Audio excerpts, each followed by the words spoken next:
The light was on. That's the first thing that made her freeze in the doorway. She hadn't even closed the door behind her. Just stood there, heels half off, keys still dangling in her hand. Her eyes went from the glowing ceiling lamp to the untouched dinner on the table to my jacket draped over the couch. She blinked. Once. Twice. Her pupils widened. Then she saw me, sitting there, silent, awake. That's when her soul left her body. Her lips parted, no sound came out. Her whole posture changed. Gone was the confident strut I'd seen in our hallway mirror 1,000 times. Now she looked like a teenager caught sneaking in after curfew. I didn't say a word. Not yet. She stepped inside, slowly, as if maybe, just maybe, I'd disappear if she pretended hard enough. I watched her, closely. Her shirt was wrinkled, inside out. The same black blouse she left in earlier that night, but now with a missing button. Her lipstick was smeared near her jawline. She smelled like sweat, stale alcohol, and a brand of cologne I've never owned. Still, she tried. She tried to act normal. "Babe," she said, voice shaking. "You're still up?" Still up. Like this was a late movie night. Like I wasn't piecing together every scent, every detail, every lie that was about to spill from her glossed-over mouth. I didn't answer. I just looked at the hallway behind her. She turned to see what I was looking at. Nothing. Empty. That confused her. For a second, she almost seemed relieved. Until I said it. "You forgot something." She froze again. "What?" I stood up, walked to the dining table, pulled out a single item from the drawer, the one I had found 3 hours earlier in the laundry basket. The thing that triggered all of this. I placed it on the table, under the bright kitchen light. Her eyes landed on it, and that was it. Her entire face shattered. She covered her mouth. I swear I heard her knees almost buckle. It was just a receipt. A small crumpled thing from some lounge bar 2 neighborhoods away. 2 drinks. 1 appetizer. And a very specific timestamp. 10:47 p.m. Right when she told me she was getting ice cream with Taylor. Her hand trembled. The keychain clinked softly as it dangled. She didn't cry. Not yet. She didn't yell. Not yet. All she did was whisper one word. "Please. Please," she said again. Softer this time. Like a child begging a parent not to be mad. I still hadn't said anything. I couldn't. My mouth felt locked shut, like my jaw was wired with resentment. I wanted to scream, to ask why, to demand answers I wasn't even sure I could handle hearing. But instead, I just stared at that stupid crumpled receipt on the table like it had all the power in the world. And maybe it did. She took one hesitant step forward, like I was a wounded animal that might bite. Then she reached out, as if to grab the receipt, to destroy the evidence, or maybe just pretend it never existed. I slapped my hand down on it before she could. Not hard, but firm enough to make her flinch. Her eyes shot up to mine, and for a second, I swear she looked embarrassed. Like this wasn't about me. Like she was humiliated that she got caught, not that I got hurt. "You said Taylor." I finally said, my voice barely a whisper. "You said ice cream." "I know." "I did," she replied quickly. Too quickly. It was just, we ran into people. I didn't want to make a thing out of it. I looked at the timestamp again. 10:47. That wasn't just ice cream. That was prime nightlife hour. That was drinks and flirting and dim lighting and music loud enough to drown out guilt. "I called you 3 times, I said. You didn't answer." Her mouth opened, then closed, then opened again. I didn't hear it," she lied. Again. Weakly. I looked at her phone, still poking halfway out of her purse. Battery full. No missed call alerts cleared. And right there on the lock screen, a text from a number I didn't recognize. "You're incredible. I can still taste you." She must have seen my eyes narrow, because she lunged for her purse in a panic. Too late. I grabbed it first. She actually tried to pull it back, like this was a battle over privacy. Not our marriage. "Give it to me, Ronan." "You gave him more than this," I snapped. I hated how my voice cracked. I hated how I still sounded like I wanted to cry, not scream. But that's the truth. I didn't feel angry yet. Not then. Just broken. Completely broken. She stepped back, eyes glassy now, mascara starting to smudge. "It didn't mean anything," she said. "Please believe me." I didn't. Because deep down, I already knew something that she wasn't ready to admit. I knew she hadn't just made a mistake. She'd made a choice. She stood there, trying to look sorry, but her body gave her away. Her eyes were darting, her hands twitching, and she kept biting the inside of her cheek the way she does when she's panicking. I held the phone between us, but I didn't unlock it. I didn't need to. I already knew. I had seen the number pop up twice before. Once last month, once 2 weeks ago. I'd asked her casually, "Hey, who's texting you so late?" She had said, "Oh, it's just work stuff." And I believed her. Because I'm a clown. A fool with a ring on his finger that clearly meant more to me than to her. She slowly reached up, resting her hand on my chest, like that would calm me down. It didn't. It only reminded me how many times I'd defended her in conversations with friends. How many times I'd told people, "No, Alina's not like that."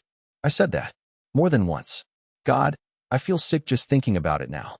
"Ronan, listen to me," she said in this soft, practiced tone. It wasn't planned. I didn't mean for it to happen. I had too much wine. I wasn't thinking. That's when I snapped. "Stop. Just stop. Don't feed me that tired line like I'm some stranger in a bar you're trying to ghost. This is our house. That's our bedroom behind you. That's my dinner still cold on the table because I sat there waiting for you like a complete idiot." Her face tightened. "You think I feel good about this? You think this was easy for me?" That line. That exact line. It was the final punch to the gut. I don't know why, but hearing her flip the pain back onto herself like she was the victim broke something in me. I laughed. It wasn't a happy laugh. More like one of those exhausted, hollow laughs that feels like it's coming from someone else entirely. Then I walked past her, phone still in my hand, and opened the bedroom door. I reached under the bed and pulled out the small, black folder I'd hidden there 3 days ago. That's when her expression really changed. I turned and looked at her. "I already knew," I said flatly. She froze. "I knew before you even left tonight. I saw the email. I saw the photos." She didn't move. Didn't even blink. "I saw him," I added. "And I saw you." The silence that followed was the loudest thing I'd ever heard. She didn't deny it. That was the worst part. Not even a fake gasp. Not a protest. Not even the classic, "You misunderstood." She just stood there, staring at the folder in my hands like it was ticking. I could see the storm building behind her eyes, but she said nothing. Not a word.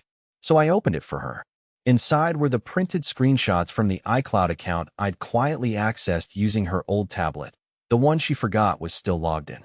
Messages between her and a contact named L. Sweet little things. Late-night texts. Heart emojis. And then more graphic stuff. Things I didn't even know she liked, but apparently she did, with him. Her face went pale. Then red. Then back to pale again. I dropped the folder on the floor between us and backed away, not because I was scared of her, but because I suddenly felt like I didn't know who I was looking at. This wasn't the woman I met in college. This wasn't the person who used to doodle hearts on my lunch napkins. This was someone else. Someone colder. Someone calculated. "You weren't going to tell me, were you?" I asked, my voice raw. "You were just going to wash your face, crawl into bed, and lie next to me like nothing happened?" She opened her mouth, but still, no words came. Just this choked little sound, like shame caught in her throat. I almost pitied her, almost. "I know about the hotel," I continued. "I know about the Saturday mornings when you said you were going to yoga, but never brought your mat. I even know about the wine glasses you tried to rinse before you got home last weekend. You're not subtle, Alina. You're just lazy." That hit her. I saw her jaw twitch, like she wanted to snap back, but couldn't find the angle. Not this time. Finally, she spoke. Quiet, defeated. It wasn't supposed to go this far. I shook my head. But it did. She looked at me then. Really looked. And for a second, I swear there was something human behind her eyes. Not love. Not guilt. Just fear. The fear of a liar who's realizing the person they thought they could control might finally be done playing dumb. I walked past her again, calmly this time, and poured myself a glass of water. My hands were shaking so badly I almost dropped it. I didn't even sip it. I just held it there while she stood in the doorway, arms crossed, breathing shallow. "You need to tell me," I said without looking at her. "Everything. Every name. Every date. Every detail." And then I added, "Or I swear I'll burn this marriage to the ground in ways you haven't even imagined." She sat down without being asked, right there at the edge of the couch, like a student called into the principal's office. Her legs were bouncing. She kept rubbing her palms together like she could scrub off what she'd done. I leaned on the kitchen counter, not saying a word, just letting the silence make her sweat. "I knew it would. I never meant for you to find out this way," she said eventually. her voice small, rehearsed. I was going to end it. I let out a quiet laugh. Not because it was funny, because I was tired of being lied to with sentences designed to sound noble. And what exactly? I asked. Her lips tightened. She looked down at the floor. It wasn't a relationship. Not really. So what was it? A hobby? A project? Something you do between yoga and wine nights? She winced like that physically hurt, but I didn't care anymore. I wasn't in the mood to help her feel like a tragic heroine in her own mess. I wanted details. I wanted to see if she'd admit to what I already knew. She started slowly, choosing her words like a lawyer. It was someone from the office. He's not married. It only happened a few times. I just stared. A few times, I repeated. So just a few lies. A few stolen hours. A few gaslight sessions where you told me I was being paranoid. That's all, right? She didn't respond. I walked over and placed her phone on the coffee table. Still unlocked. I slid it toward her with one finger. Go ahead. Show me the messages. If it was just a few times, it shouldn't be hard to prove. She hesitated, then reached for the phone, and that hesitation was everything. I watched her delete the conversation thread right before my eyes. No, I said sharply. Stop. Leave it. She froze. You're still doing it, I said. Even now. I'm sitting here, humiliated, and you're still trying to bury the truth. You think this is about the cheating? It's not. It's about the disrespect. That made her blink. She hadn't expected that. I walked toward the hallway closet, opened the door, and pulled out the duffel bag I had packed earlier in the week. She noticed. I could see the question forming on her lips, but I wasn't going to answer it yet. You said it wasn't serious, I said without looking at her. But you risked everything for it. And now I'm wondering, just how not serious was the guy whose car I saw you get into last Thursday at 11:18 p.m.? She froze again, this time completely, because she knew. She knew that I knew more than she thought. And suddenly, she wasn't the one holding the power anymore. I didn't need her to confess anymore. She already had, without saying a word. The second I said the time, the location, the car, her whole body just gave up. Her shoulders dropped. Her eyes glossed over. And then she whispered something I didn't expect. You followed me.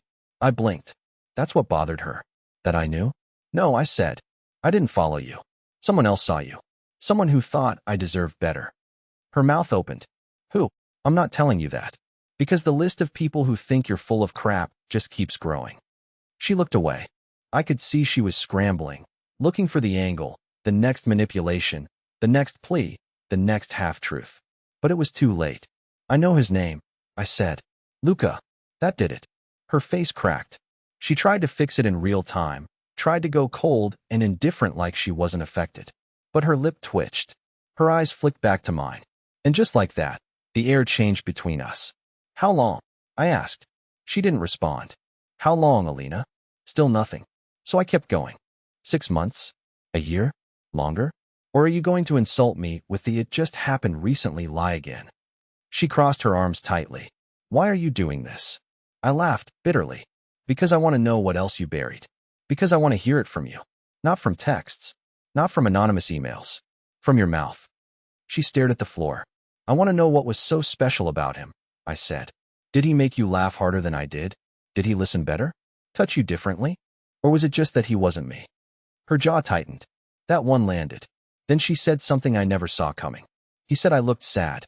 And he asked why. The silence that followed her words was like a vacuum. Like the air had been sucked out of the room. That's it, I asked. He asked why you looked sad? She nodded.